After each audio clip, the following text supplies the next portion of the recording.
मित्रों, आज पोखरी में कुछ तथाकथित, मैं नहीं कह सकता यूकेडी के कार्यकर्ता होंगे, लेकिन ऐसे 8-10 लोग जिन्होंने मेरे पोखरी में सैनिक सम्मेलन में जाने से पूर्व मेरे को रोकने का प्रयास किया। विषय मेरी समझ से परे था। एक भी व्यक्ति पोखरी का नहीं था।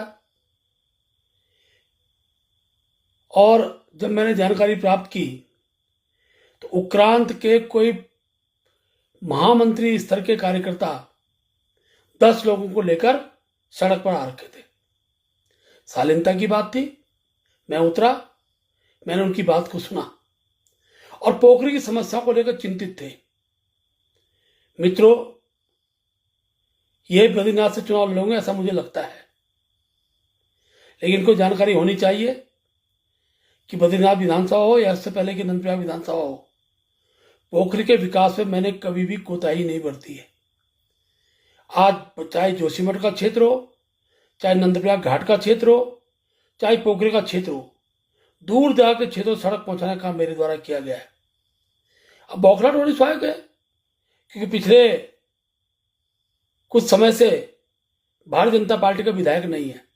उक्रांत का तो कभी बन नहीं सकता है। तो इस बौखलाहट में ये सड़क में पुल बनता हुआ दिख रहा है, पर इस पुल को बनने विलंब क्यों हो रहा है, इसका उत्तर दीजिए। कर्णप्रयाग के अंदर जो घटना घटित हुई, इस पर आप उत्तर दीजिए। अरे भाई, जो घटना घटित होती है सरकार उस पर कार्रवाई करती है। बना हुआ पुल पे लेंटर पड़ा हुआ है, लेंटर को खुलने में समय लगेगा, उसका अगला दूसरा लेंटर पड़ेगा। तो ये कुछ मुद्दे लेकर केवल सोशल मीडिया में प्रचार पाने का कार्य कुछ लोगों द्वारा किया जा रहा है। ये लोगों का जनाधार नहीं है, जनता इनको पूछती नहीं है, लेकिन सोशल मीडिया में वीडियो बनाकर कैसे करके अपनी बात को, और एक ऐसे तरीके से जो तरीका कभी राजनीतिक दृष्टि से उचित नहीं है। मैं कहना चाहता हूं, क्या उक्रांत का कार्यकर्ता घुस सकता है?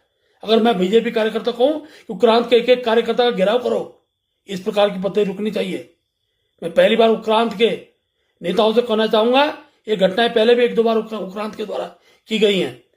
उक्रांत के एक कार्यकर्ता का क्षेत्र में घुसना मुश्किल हो जाएगा। ऐसी स्थिति का निर्माण करना हमको भी आता है, लेकिन हम शालीनता के दल के लोग हैं। लोकतंत्र में सबको चुनाव लड़कर अपनी बात को जनता के बीच रखकर, और जनता जनादेश देती है, जनादेश का पालन करिए, चुनाव लड़िए।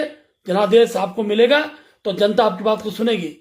किसी भी नेता का गाड़ी को रोक देना, गाड़ी के आगे आ जाना और शराब पीकर नशे में इस प्रकार का वातावरण खड़ा करना, यह कम से कम उत्तराखंड जैसे सामाजिक ऐसे क्षेत्र के जहाँ के लोग सभ्य होते हैं उनको शोभा नहीं देता है। आज मैं वीडियो मैसेज के माध्यम से ये कहना चाहता हूँ, इस प्रकार की स्थितियां अगर बनेंगी तो लोकतंत्र में जनप्रतिनिधियों के प्रति एक प्रकार का आक्रोश का भाव जब खड़ा दिखाई देता है तो उसके नेगेटिव परिणाम भी निकल कर आते हैं। कौन लोग थे? पोखरी से जिनका कोई लेना देना नहीं, कर्णप्रयाग से आकर यहाँ राजनीति कर रहे हैं, मेरे क्षेत्र के अंदर राजनीति कर रहे हैं। जनता मुंह तोड़ जवाब देगी, ये मैं कह सकता हूँ। आज भी मेरा सबसे निवेदन है कि जो मैंने विकास कार्य किए हैं वो जनता उस विकास कार्य को जानती है। 30,000 से ज्यादा वोट मुझे पड़ा है, भले मैं 1,000 वोट से आ रहा हूं, लेकिन ये हार जीत का प्रश्न नहीं है। जनता के सहयोग के साथ अपनी शालीनता से बात करिए। मैंने शालीनता बात सुनी है, लेकिन सोशल मीडिया में इस प्रकार से प्रचार करना, जैसे उक्रांत के लोगों ने कोई बड़ा काम कर दिया हो, 10 लोगों ने मेरी गाड़ी मैंने रोकी, मैंने बातचीत करनी चाहिए। बदतमीजी की सीमा होती है। जब शराबी बैठा होगा, तो शराबी जब आंदोलन कर रहा होगा, उटपटांग के नारे लग रहे होंगे, गालियां दी जा रही होंगी, तो ऐसे में क्या स्थिति उत्पन्न होगी? हम द्वंद्व नहीं चाहते हैं, हम शालीनता चाहते हैं, और शालीनता के साथ लोकतंत्र में सबको अधिकार है अपनी बात कहने का। सबको अधिकार है, आप धरना दीजिए, प्रदर्शन करिए, कौन मना करता है। लेकिन लड़ने के मूड में इस प्रकार वातावरण खड़ा करोगे तो भारतीय जनता पार्टी कार्यकर्ता भी चूड़ी पहन के नहीं बैठा हुआ है। कांग्रेस के लोग भी भ्रमण करते हैं, हम भी भ्रमण करते हैं, लेकिन इस प्रकार का वातावरण नहीं होता। झंडा दिखाया जाता है, काले झंडे हम भी दिखाते हैं, लेकिन गाड़ी रोकना इस कहीं पर भी उचित नहीं है। इस प्रकार की घटनाओं पे मैं मांग करूंगा प्रशासन से भी इस प्रकार की घटनाओं का लोकतंत्र में कोई स्थान नहीं है। किसी भी आप खड़े होकर प्रदर्शन करिए, काले झंडे दिखाइए, ये आपका अधिकार है। साथियों, आज हम पोखरी में आया था क्योंकि यखमो भाजपा जो सत्ताधारी दल च तो का प्रदेश अध्यक्ष पोखरी में कुछ कार्यक्रम ले आया था, लेकिन उत्तराखंड क्रांति दलन तो तनी धरातले वास्तविकता दिखाणो आज तो को घेराव करी। और ठीक है, मैं जगमो ये देखने वाले पिछड़े आप ये पुलिया 1 साल में बननी चाहिए और पता नहीं आज तक क्लियर कंप्लीट नहीं है। तो सबसे बड़ो भ्रष्टाचार यूं को यख बिल्कुल रोड पर उजागर होना जो हमारी पोखरी बटे न मोड़ खाल है जो रोड जानी थे। पूजा गाँव के लोगों ने स्वयं अपना गाँव में रोड काटी।